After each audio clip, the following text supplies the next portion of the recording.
রান্নায় লাল মরিচ বেশি খাইলে কি পেটের ক্ষতি হয়?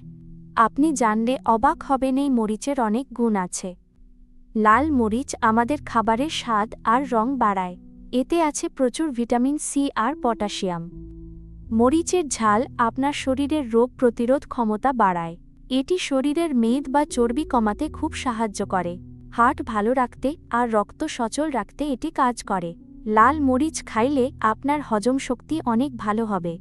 এটি শরীরের ব্যথা কমাতেও অনেক সাহায্য করে। তবে অতিরিক্ত লাল মরিচ খাইলে পেটে জ্বালা হতে পারে। প্রতিদিন রান্নায় পরিমিত শুকনো মরিচ বা গুঁড়া ব্যবহার করুন। তরকারি রান্নার সময় অল্প করে মরিচ গুঁড়া দিন। ভর্তা বানাতে চাইলে মরিচ পুড়িয়ে বা ভেজে নিন। ঝোল তরকারিতে লাল মরিচ দিলে স্বাদ অনেক বাড়ে। প্রতিদিনের খাবারে খুব বেশি ঝাল খাবেন না। সবসময় টাটকা লাল মরিচ দেখে কেনার চেষ্টা করুন। সুস্থ থাকতে পরিমিত ঝাল আর পুষ্টিকর সবজি খান। ভিডিওটি ভালো লাগলে বন্ধুদের সাথে শেয়ার করে দিন।